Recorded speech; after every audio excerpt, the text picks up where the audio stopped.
Bueno, seguimos acá en este segundo bloque del Joven que Andamos, un programa federal de derechos humanos, y en esta ocasión llegó el tiempo de la entrevista y vamos a hablar con Amparo Sayago. Ella es politóloga y la convocamos para poder charlar un poquito de lo que está pasando en Colombia, este país vecino que está prendido fuego, literal. Así que te saludamos, Ampi, ¿cómo estás? Hola Vicky, chicas, ¿cómo andan? Hola Amparo, ¿cómo estás? Feliz sábado. Bueno, igualmente, gracias por este espacio un sábado a la mañana. No, por favor, un placer. Bueno, gracias. Amparo, en los últimos días hemos visto cómo el pueblo colombiano se volcó a la calle resistiendo las políticas de ajuste que llevaba adelante el gobierno de Duque, y hemos visto también una gran represión y una cantidad de muertos y heridos que realmente es alarmante. ¿Qué nos puedes contar sobre esto? Mira, la verdad es que el tema del uso desmedido de la fuerza por parte de la policía y también del escuadrón antidisturbios, que es esta fuerza de choque, ¿no?, que también tiene las principales ciudades de Colombia, no es una novedad. Lamentablemente la cantidad los muertos en las manifestaciones es algo habitual en Colombia. Yo creo que el gran cambio que hubo fue la opinión pública, ¿no?, que ya empieza a desacreditar este tipo de prácticas. El año pasado comenzó en septiembre por la muerte de un abogado por el uso de las pistolas Taser. A partir de ahí hubo también marchas donde murieron más de 10 manifestantes.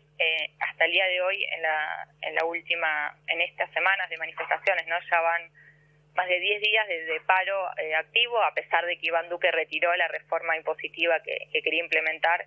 Las manifestaciones continúan, y yo creo que justamente es porque es parte de un problema más estructural que tiene la sociedad colombiana, y si bien la reforma fue el puntapié inicial, no el chispazo, no es la causa principal, sino la crisis económica de la pandemia, agravado por las políticas de Duque, y la violencia estructural que se vive en Colombia desde hace 50 años.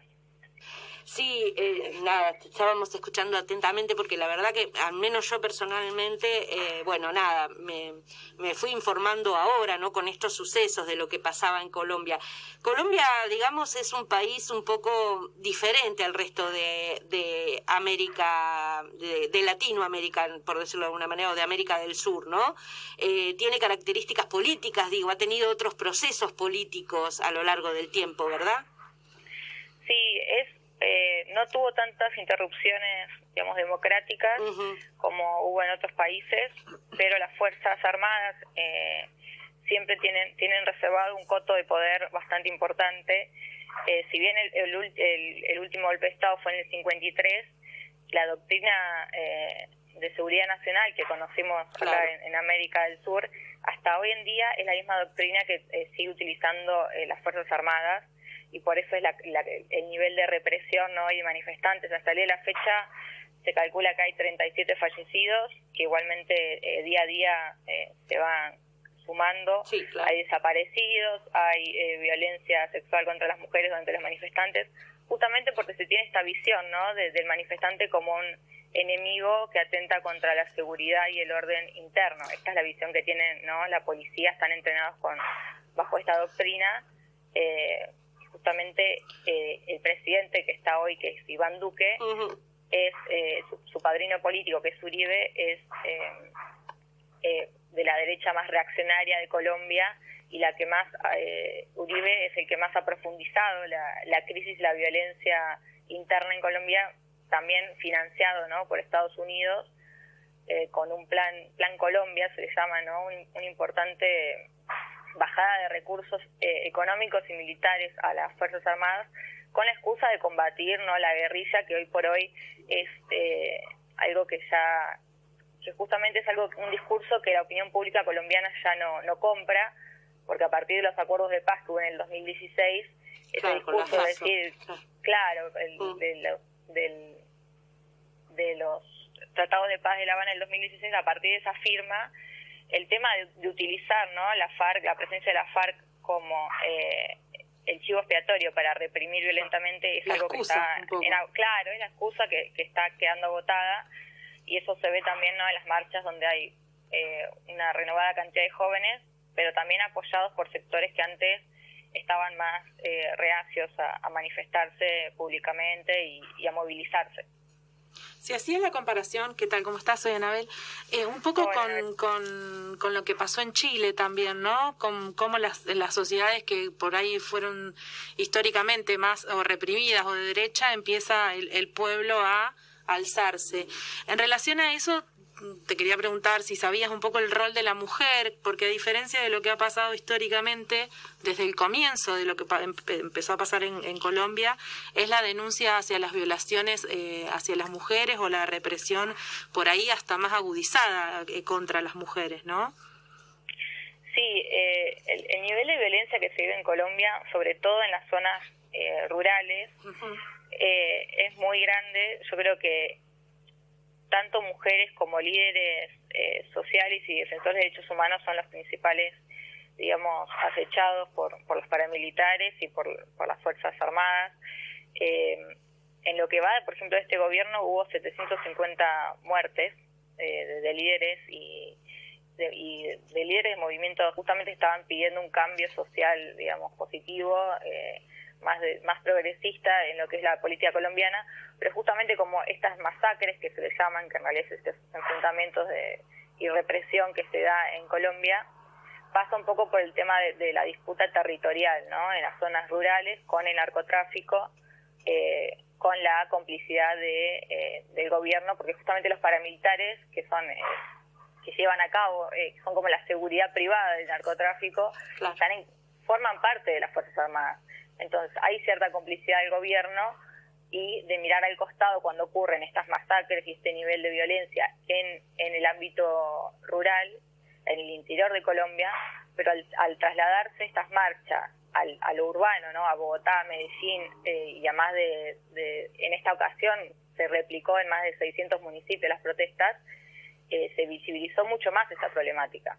En realidad es algo que tiene larga data, que se viene denunciando, pero bueno, hay organismos internacionales como la OEA que en este caso ya tuvieron que salir a repudiar estos hechos, claro, pero no es, como te digo, no es algo nuevo, no es algo que no se conociera, sino que toma otra visibilidad al ser en los centros, ¿no?, en las principales ciudades claro, de Colombia, y ya con una movilización masiva de 5 millones de personas, que justamente, como decías vos, en Chile, como sucedió en Chile, no había una tradición de movilización.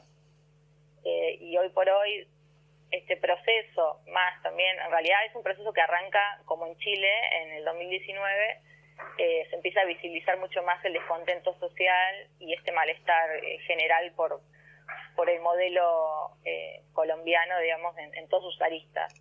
Incluso yo creo que tiene otras problemáticas peores que Chile, ¿no?, porque además de la represión y las Fuerzas Armadas, tiene el plus de los intereses económicos del narcotráfico, que complican mucho más el panorama para una resolución en el corto plazo. Claro. Sí, vos sabés que justo te iba a preguntar algo, dijiste, pero por ahí si querés, si sabés, si podemos ahondar, ¿no? Porque leíamos que hay al menos 26 organismos de derechos humanos que están denunciando cerca de 400 desapariciones, ¿no? Que bueno, que es muchísimo. Y bueno, justamente te quería preguntar, porque ya a esta altura los organismos internacionales, sobre todo de derechos humanos, si han tomado cartas en el asunto, si sabés. Acá desde nuestro país sabemos que Alberto Fernández incluso repudió diversos organismos, los organismos de derechos humanos también hemos repudiado, pero bueno, lo que se necesita son estos organismos internacionales que tomen cartas en el asunto, ¿no? ¿Qué sabes sobre eso? Sí, la Comisión Interamericana de Derechos Humanos está haciendo pública las declaraciones de pedir primero responsables, ¿no?, políticos, porque justamente el gobierno tampoco da cifras oficiales de desaparecidos ni de fallecidos. Todo lo que se conoce es más por el accionar de las ONG, de los organismos de derechos humanos. Claro. Incluso hay un bloqueo a los medios independientes también, ¿no? Hay una censura importante a los medios que no son oficiales de ese gobierno, obviamente. sí, no solamente censura, sino que los periodistas que se atreven a denunciar estas masacres y estos casos de crímenes en Colombia también son víctimas de asesinatos, desapariciones. Incluso el gobierno tiene una postura todavía maniquea de decir que en realidad lo que está pasando con las manifestaciones es en respuesta a los actos vandálicos. Entonces sigue en esa postura de los dos demonios. Claro, de guerrilla. No se corre de sí, no se corre Duque no se corre mucho de la línea de Uribe, que es echar la culpa a los manifestantes y verlos como si fuera parte, ¿no?, de la guerra contra las guerrillas y contra el narcotráfico. Pero bueno, el gobierno está quedando un poco solo en esa mirada y va a tener que accionar, porque el estallido y el descontento social ya no tienen contención. Bien, clarísima, Amparo. La verdad que nos has ayudado a pensar y a analizar lo que está pasando en Colombia, que la verdad nos sorprende a todos por el grado de violencia, pero que, como bien vos decías, es algo que ya la sociedad colombiana lo tiene naturalizado, lamentablemente, y explota en estas circunstancias. Así que nada, te queríamos agradecer por la entrevista. No va a ser la única vez que te vamos a llamar, cuando seguramente cuando tengamos alguna preocupación o algún tema para tratar, acudiremos a tu saber. Sí, y también aprovechamos para recomendar la columna de Amparo en el Ágora, que sale de lunes a viernes de 15 a 17 por el aire de Nacional también, así que ahí también pueden escucharla, Amparo, con su claridad al hablar sobre todo lo que pasa en América Latina. Así que, Ampi, nada, gracias por levantarte el sábado temprano y atendernos, y te mandamos un abrazo. Un abrazo, gracias, muchas gracias. A ustedes, un abrazo grande. Abrazo.